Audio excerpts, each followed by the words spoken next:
GoFundMe contributions that you all provided me, I mean, put me in a much better space financially and mentally. Okay? Because, yeah, I've really made some bad decisions, believe it, in my relationship. It is a lesson learned.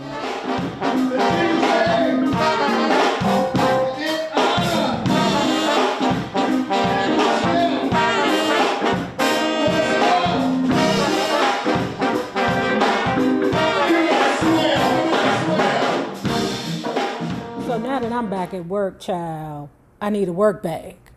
So I am using We've Been Reading with Uptown NayRob tote as my work bag. I put my lunch in it. I put my book in it because, I got to do my work. My wallet in it, my keys in it. Everything that I need to go to work and have a good goddamn day. I bet you could use one too.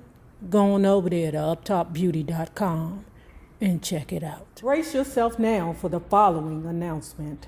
I still have great affection for Dennis. We share a beautiful daughter, Issa, who inherited his charisma and towering talent. David Ruffin, Eddie Kendricks, Richard Street, all great members of the Temptations started slipping away. I was concerned for Dennis and wanted to connect again before anything happened to him. I'm very happy to report that Dennis has been clean and sober for many years. When the chips were down, Dennis called his mother in St. Louis and moved in with her. She gently but firmly pushed him to get right with God again. Dennis has finally found peace, and I'm so happy for him and his wife, Brenda. In the mid-90s, the Pointer Sisters were on tour promoting Ain't Misbehaving, and during a stop in Washington, D.C., I took time out to attend a charity fundraising event hosted by Eunice Kennedy Shriver at her home in Potomac, Maryland. So you have Potomac, Maryland, Chevy Chase, D.C., and Arlington, Virginia. Those three places are where you would find like the rich. In the mid-90s, the Pointer Sisters were on tour promoting Ain't Misbehaving. And during a stop in Washington, D.C., I took time out to attend a charity fundraising event hosted by Eunice Kennedy Shriver at her home in Potomac, Maryland.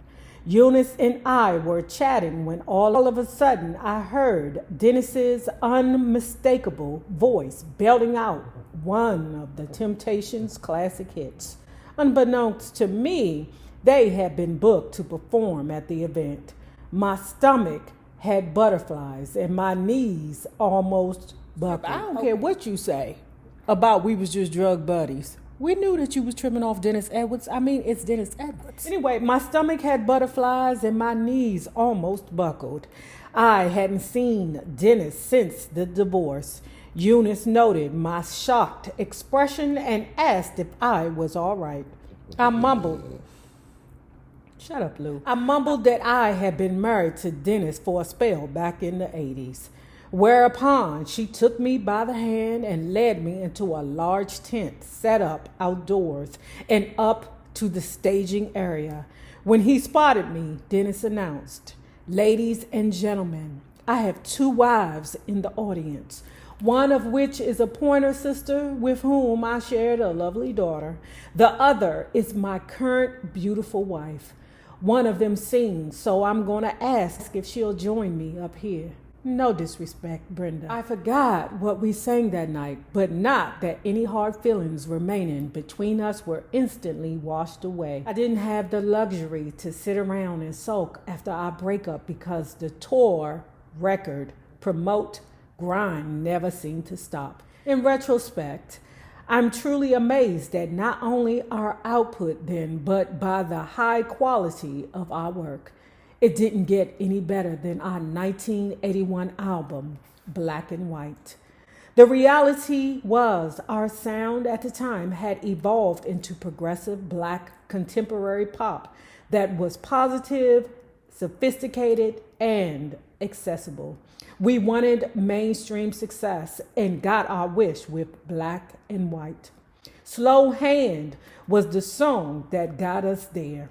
I want a man with a slow hand.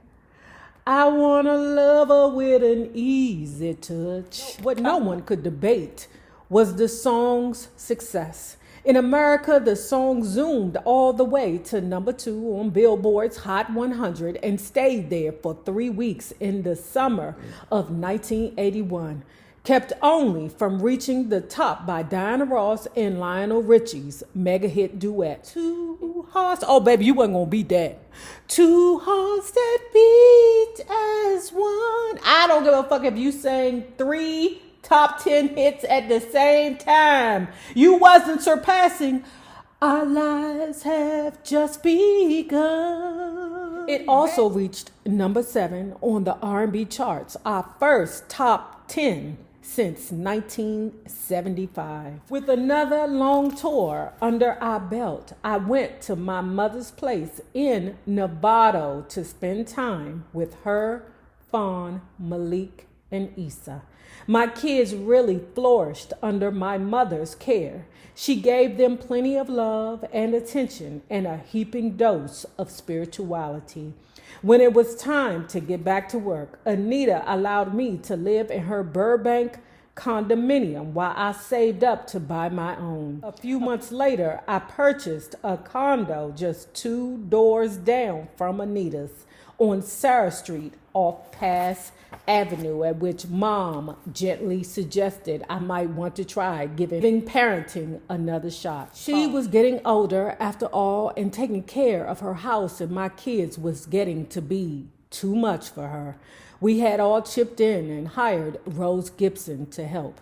Rose had been a member of my dad's church in Oakland and was one of the few who'd stuck with them after his ouster from the pulpit. Out on the road, it was another story, which brings us to the number 4 spot in my marital battling lineup. Don Boyette was the bassist in our touring band when we hit the road in the spring of 1982.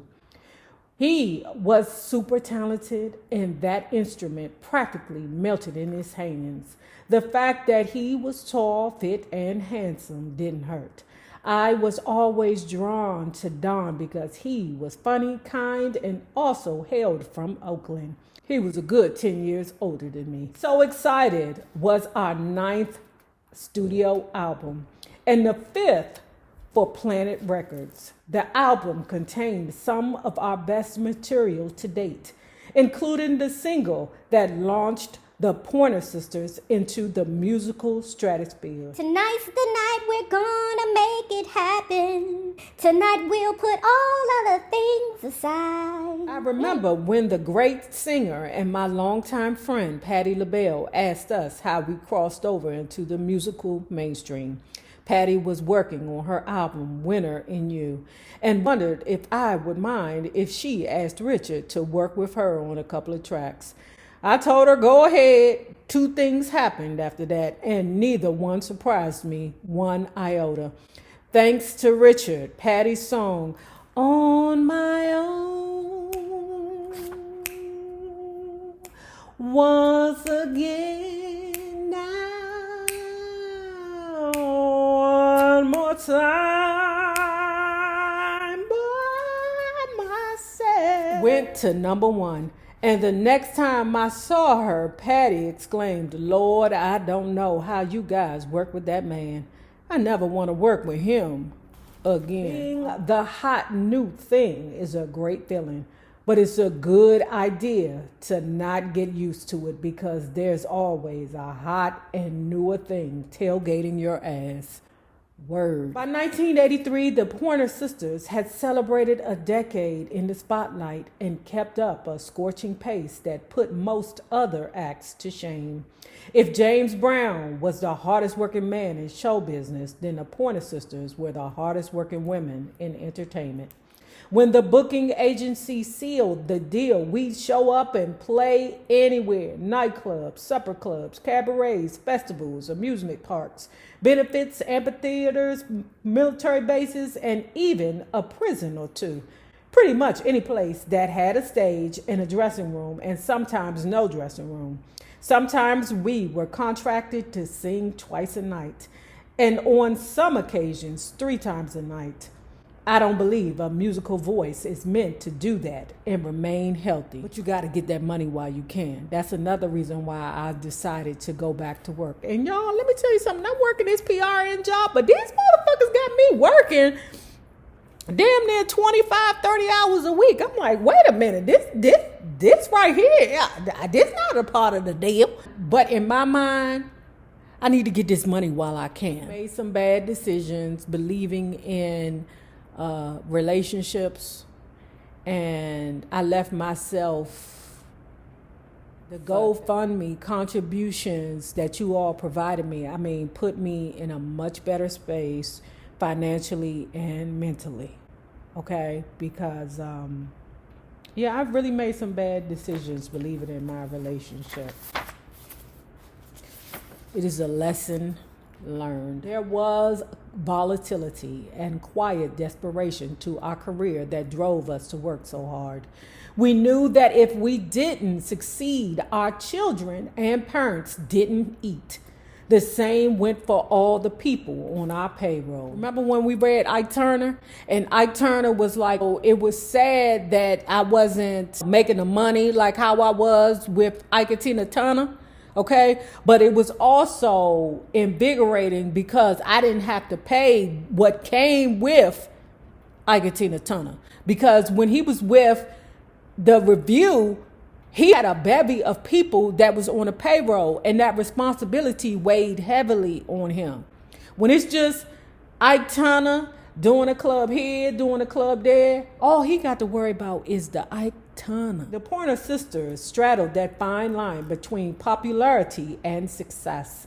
We were a known entity, but we weren't selling out stadiums like the Stones. Oh, baby, you ain't the Stones. That's why I love the Pointer Sisters to death, baby, but you ain't the Stones. Or the Beyonce. Or who else sell out stadium? Or the Michael Jackson. Or the Janet Jackson. When you regular, okay, you got to put like 17 regulars on stage together to fill a stadium, girl, and you still may not sell all the seats. We were a known entity, but we weren't selling out stadiums like the Stones. We had a few gold albums under our belt, but they paid very little in the way of royalties. We were famous, but far from rich. It always seemed we were betwixt and between. That all changed with our landmark 1983 album, Breakout. There are many reasons for the album's success, which I will get to later. But chief among them has to be the fact that we'd had a 14-month recording gap since our last album. It always seemed that we were threatened with a due date for all of our projects. Yeah, because people ain't got all day to be waiting on you, motherfuckers. Never had the luxury to take our time and create something truly special in the studio. We had become quite proficient at nailing down what was right for us. And if it wasn't right, it was on to something else. Breakout had a bumper crop of songs to choose from, more than usual.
no.